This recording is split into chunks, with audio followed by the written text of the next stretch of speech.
સુરત શહેરના એક પોલીસ સ્ટેશનમાં બળાત્કાર અને રૂપિયા પડાવી લઈ વિશ્વાસઘાતનો ભોગ બનેલ પીડિતા ફરિયાદ નોંધાવવા માટે તરસી રહી છે। ત્યારે દિવસો ઘણા વીતી ગયા બાદ પણ પોલીસ સ્ટેશન બીજા પોલીસ સ્ટેશને અરજી ટ્રાન્સફર આપી દઈ આ પીડિતાને બીજા પોલીસ સ્ટેશને મોકલાઈ રહી છે। હવે પીડિતા પોલીસ તંત્ર પાસે ન્યાયની આશા રાખીને બેઠી છે।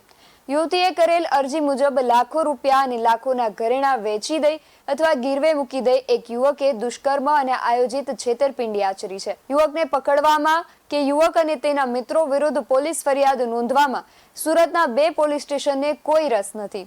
યુવતીએ તમામ પુરાવા પોલીસ સ્ટેશનને આપ્યા હોવા છતાં પોલીસે આ બળાત્કાર અને પૈસા પડાવીને યુવતીને તરછોડી દેનાર યુવકને બોલાવવાની તસ્દી પણ નથી લીધી। યુવતી છેલ્લા 6 મહિનાથી આ યુવકના સંપર્કમાં આવી હતી। યુવતી પોતે મોટો બિઝનેસ ચલાવે છે, જેની લાખો રૂપિયાની આવક પણ છે। આ યુવતીને ખરીદવાની કોશિશ પણ કરાઈ હતી, પરંતુ આ યુવતીને ન્યાય પર ભરોસો છે, પરંતુ આ ન્યાય તેને ક્યારે મળશે તેની ખબર નથી। ત્યારે હવે જોવું રહ્યું કે ન્યાય જંગથી આ યુવતીને ક્યાં બાહોશ અધિકારી પ્રામાણિકતાથી ન્યાય અપાવે છે। હું સુરતમાં રહી બિઝનેસ કરી મારું ગુજરાન ચલાવું છું। હું છેલ્લા 15 વર્ષથી સુરેશ બુઆ નામના વ્યક્તિને ઓળખું છું અને અમારા ફેમિલી રિલેશન છે। હું એને મોટા ભાઈ સમાન માનતી હતી। સુરેશ બુઆએ મને પરેશ માણિયા નામના વ્યક્તિ સાથે મુલાકાત કરાવી અને એણે એવું કીધું કે આ શેર બજારમાં બહુ મોટો ધંધો કરે છે અને કરોડો રૂપિયા કમાય છે। એને તમારી સોસાયટીમાં, તમારા વિસ્તારમાં પ્રોપર્ટી લેવામાં ઇન્ટરેસ્ટ છે। આવા પ્રોપર્ટીના બાને અવારનવાર મને મળતા ગયો અને અમારા વચ્ચે એવી રીતના મિત્રતા વધતી ગઈ।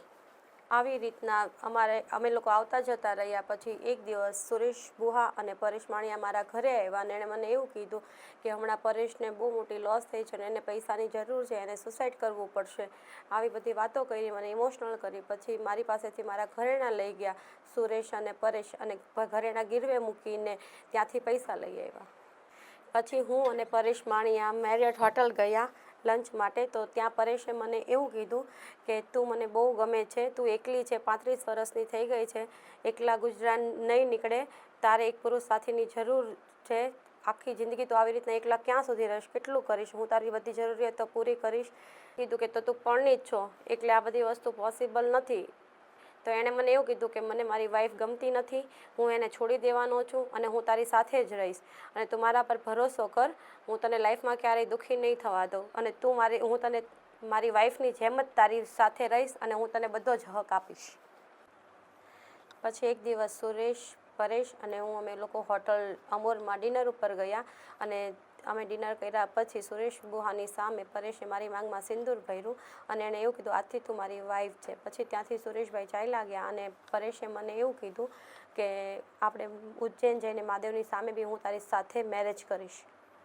પછી અમે લોકો, હું, સુરેશ અને પરેશ, અમે લોકો ઉજ્જૈન ગયા। ઉજ્જૈન ત્યાં મહાદેવની સામે એણે મારા માંગમાં સિંદૂર ભરીને કીધું કે આજથી તું મારી વાઈફ છે, હું તારી હરેક મુસીબતોમાં ઊભો રહીશ। પછી અમે લોકો ત્યાં રહ્યા અને ત્યાંથી આવ્યા એટલે એણે મારી પાસેથી એવું કીધું કે તારી પાસે જે બી પૈસા છે, જે બી કંઈ ઘરેણાં હોય એ તું મને આપી દે, હવે હું તારો પતિ છું એટલે હું તારી હારે જીવનમાં ક્યારેય ખોટું નહીં કરીશ, અને જે બી પૈસા છે તારી પાસે જિંદગીભર ખૂટે નહીં એવું બધું હું શેર બજારમાં લગાવી દઉં, એટલે તારી પાસે આ બધા પૈસા ડબલ થઈ જશે। એમ કરી મારી પાસે જે બી પૈસા ઘરેણાં થાય એમ બધું ટોટલી કરીને બધું મારી પાસેથી લઈ ગયા।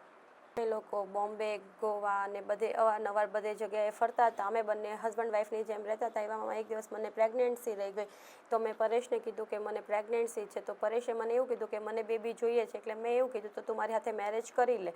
તો એણે મને એવું કીધું કે હમણાં મેરેજ પોસિબલ નથી, તો તું દવા લઈ લે। એટલે એણે મને દવા લાવીને આપી અને એણે એવું કીધું કે અત્યારે તું આ દવા પી લે, પછી આપણે મેરેજનું પ્લાનિંગ કરશું, પણ એના પછી આપણે બેબી પ્લાનિંગ કરશું। એટલે એણે જે દવા આપી એ દવા મેં પીધી। દવા પીવાથી થોડા દિવસ પછી મારી તબિયત ખરાબ થઈ ગઈ તો હું ડૉક્ટર પાસે ગઈ તો ડૉક્ટરે એવું કીધું મને કે તમારી તબિયત ખરાબ છે, તમારે આખું બોડી ચેકઅપ કરાવવું પડશે। તો એમાં મને કેન્સર ડિટેક્ટ થયું એટલે મને સર્જરી કરાવવી પડશે એવું ડૉક્ટરે મને કીધું।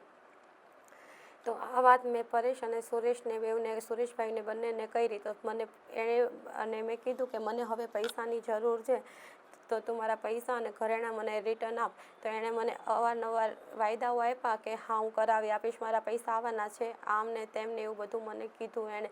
પછી મને કેન્સર ડિટેક્ટ થયું એટલે હું શારીરિક માનસિક ને આર્થિક બધી જ રીતે ભાંગી ચૂકી હતી. મને પૈસાની જરૂર હતી, મારી પાસે પૈસા બી નહીં હતા.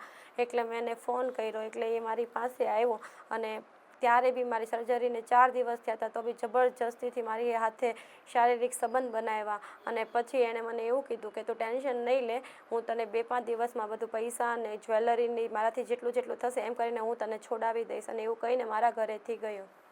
પછી હું એને થોડા દિવસે ફોન કરતી પરેશને કે મને પૈસા કરાવી દે. સુરેશભાઈને ફોન કરતી કે તમે પરેશને કહો પૈસા કરાવી દે.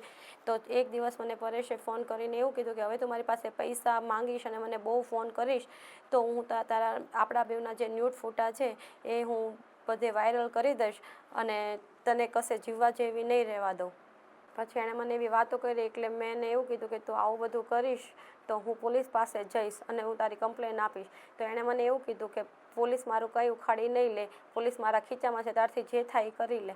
પછી હું પોલીસ સ્ટેશન ગઈ, ઉત્તરાયણ પોલીસ ચોકી, અને ત્યાં મેં મારી અરજી આપી અને કીધું કે મારી હાથે આવું થયું છે. એટલામાં અશોક ભુંગળિયા નામના વ્યક્તિએ ફેસબુક ઉપર મારા બધા ચેટ ને એવું બધું શેર કરવા લાગ્યા. આ વાત મેં પોલીસ સ્ટેશનમાં કીધું તો એણે મને એવું કીધું કે હું તમારી ફરિયાદ લઈ લઉં છું, પણ આ તમારે અરજી બીજી પોલીસ સ્ટેશનમાં ટ્રાન્સફર કરવી પડશે કેમ કે આ તમારો વિસ્તાર નથી લાગતો. એટલે એણે ઉમરા પોલીસ સ્ટેશનમાં ટ્રાન્સફર કરી. પછી હું ઉમરા પોલીસ સ્ટેશન ગઈ તો ઉમરા પોલીસ સ્ટેશને એવું કીધું કે તમારે અહીંયા આ વિસ્તાર નહીં લાગે એટલે તમારે ઘોડદોડ પોલીસ ચોકી તમારી અરજી ત્યાં જ હશે. એટલે હું ઘોડદોડ પોલીસ ચોકી ગઈ તો ત્યાં સરે એવું કીધું મને કે તમારી મેટર બહુ મોટી છે એટલે મારે ઉપરથી પરમિશન લેવી પડશે.